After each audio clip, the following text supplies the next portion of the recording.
Good evening all. എല്ലാവരും million business ചാനലിൽ സ്വാഗതം ചെയ്യുന്നു. ഇന്ന് മാർക്കറ്റ് ന്യൂസ് കിടക്കാം. ഇന്ന് നിഫ്റ്റി പോസിറ്റീവിലാണ് ക്ലോസ് ചെയ്തത്. ചൈന USA ട്രേഡിൻ്റെ ചർച്ചകൾ നല്ലപോലെ റിസൾട്ട് കൊണ്ടുവരുന്ന പ്രതീക്ഷയോടെ മാർക്കറ്റ് അതുപോലെയാണ് പ്രതികരിച്ചത്. നിഫ്റ്റി 50 ഇന്ന് 25,966 ക്ലോസ് ചെയ്യുമ്പോൾ 170 പോയിൻറ്റ്സിൻ്റെ ഗെയിൻ ഉണ്ടായി. നിഫ്റ്റി ബാങ്ക് 414 പോയിൻറ്റ്സ് ഉയർന്ന് 58,114 ക്ലോസ് ചെയ്തു. നിഫ്റ്റി മിഡ് ക്യാപ് 548 പോയിൻറ്റ്സ് ഉയർന്ന് 59,780 ക്ലോസ് ചെയ്തു. നിഫ്റ്റി സ്മോൾ ക്യാപ് 149 പോയിൻറ്റ്സിൻ്റെ ഉയർച്ചയാണുള്ളത് 18,403 ക്ലോസ് ചെയ്തു. ഇന്ത്യ വിക്സ് ഇന്ന് 11.85 ക്ലോസ് ചെയ്തിരിക്കുന്നത്. സെൻസെക്സ് 566 പോയിൻറ്റ്സിൻ്റെ ഉയർച്ചയാണ് കണ്ടത് 84,778 ക്ലോസ് ചെയ്തു. DIF ആക്ടിവിറ്റി നോക്കിക്കഴിഞ്ഞാൽ DIA ഇന്ന് 2,492 കോടി നെറ്റ് ബയേഴ്സ് ആയിരുന്നു. FIA എന്നാൽ ഇന്ന് സെല്ലിങ്ങിലായിരുന്നു. 55 കോടി രൂപ നെറ്റ് സെല്ലേഴ്സ് ആയിരുന്നു ഇന്ന് FII. സെക്ടർ വൈസ് നോക്കിക്കഴിഞ്ഞാൽ ഇന്ന് നിഫ്റ്റി മീഡിയ, നിഫ്റ്റി ഫാർമ എന്നീ സെക്ടേഴ്സ് റെഡിൽ ക്ലോസ് ചെയ്തപ്പോൾ ബാക്കി സ്മിൽ കടന്ന എല്ലാ സെക്ടേഴ്സും ഇന്ന് ഗ്രീനിലാണ് ക്ലോസ് ചെയ്തത്.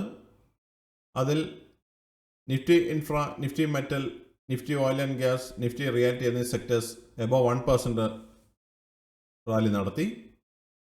PSU ബാങ്ക് എബോവ് 2% റാലി നടത്തി. നിഫ്റ്റി ഓട്ടോ എന്ന് 27,263 ക്ലോസ് ചെയ്യുമ്പോൾ 154 പോയിൻറ്റ്സിൻ്റെ ഗെയിൻ ഉണ്ടായി. നിഫ്റ്റി എനർജി 35,780 ക്ലോസ് ചെയ്യുമ്പോൾ 153 പോയിൻറ്റ്സിൻ്റെ ഗെയിൻ ഉണ്ടായി.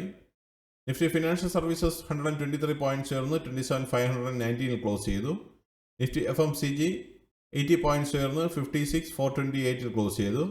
നിഫ്റ്റി ഹെൽത്ത് കെയർ ഓൾമോസ്റ്റ് സിമിലറാണ് ക്ലോസ് ചെയ്തത് 14,862.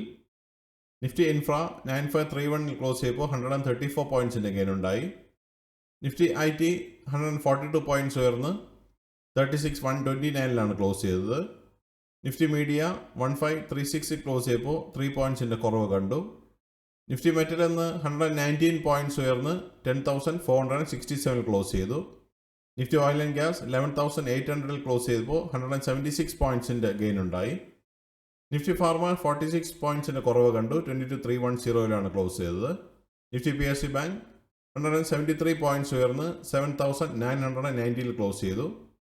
നിഫ്റ്റി റിയാലിറ്റി 13 പോയിൻറ്റ്സിൻ്റെ ഗെയിൻ ഉണ്ടായി 954 ക്ലോസ് ചെയ്തത്.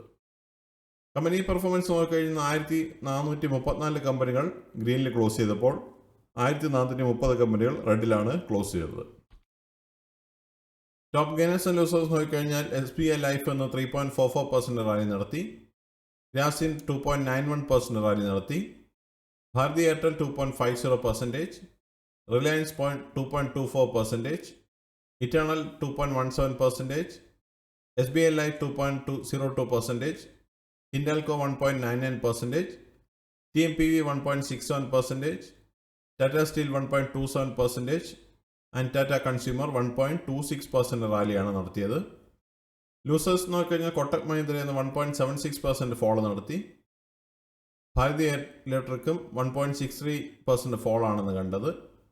Infosys 1.37%, ONGC 0.66%, Adani ports 0.59%, Bajaj finance 0.49%, Adani enterprise 0.46%, M&M 0.37%, Sun Pharma 0.32% and HUL 0.18% ഫോളാണെന്ന് കണ്ടത്. ഇതൊരു ബയോ സെല്ലർ റെക്കമെൻഡേഷനല്ല, ഇൻഫർമേഷൻ പർപ്പസിന് മാത്രമാണ് ന്യൂസിൽ ഉൾപ്പെടുത്തിയിരിക്കുന്നത്. നിഫ്റ്റി 50യുടെ ലാസ്റ്റ് 12 മന്ത്സിൻ്റെ മൂവ്മെൻറ്റ് നോക്കിക്കഴിഞ്ഞാൽ 2024 ഒക്ടോബർ എൻഡിൽ 24,205 ക്ലോസ് ചെയ്ത് നിഫ്റ്റി ഇന്ന് 25,966 നിൽക്കുമ്പോൾ 7.27% പ്രോഫിറ്റാണ് കഴിഞ്ഞ 12 മാസമായിട്ട് കാണാൻ സാധിക്കുന്നത്. നിഫ്റ്റിയുടെ ഈ വർഷത്തെ മൂവ്മെൻറ്റ് നോക്കിക്കഴിഞ്ഞാൽ ജനുവരി 1 23,644 സ്റ്റാർട്ട് ചെയ്ത നിഫ്റ്റി ഇന്ന് 25,966 നിൽക്കുമ്പോൾ 9.82% പ്രോഫിറ്റ് കഴിഞ്ഞ 10 മാസമായിട്ട് നിഫ്റ്റി 50യിൽ കാണാൻ സാധിക്കും. മറ്റുള്ള ഇവൻറ്റ്സ് നോക്കിക്കഴിഞ്ഞാൽ ഇൻഡസ്ട്രിയൽ പ്രൊഡക്ഷൻ ഡേറ്റ നാളെ 28 ഇന്ത്യ എന്ന് വരുന്നുണ്ട്. അതുപോലെ തന്നെ USA CB consumer confidence data 28 October നാളെ വരുന്നുണ്ട്. ഇതാണ് ഇന്നത്തെ പ്രധാനമായിട്ട് ന്യൂസ് അപ്ഡേറ്റ്സ്. അടുത്ത ന്യൂസ് അപ്ഡേറ്റ്സുമായി നാളെ കാണാം. സബ്സ്ക്രൈബ് ചെയ്യുക, ലൈക്ക് ചെയ്യുക, കമൻറ്റ് ചെയ്യുക, ഷെയർ ചെയ്യുക, സപ്പോർട്ട് ചെയ്യുക. Thank you. Bye all.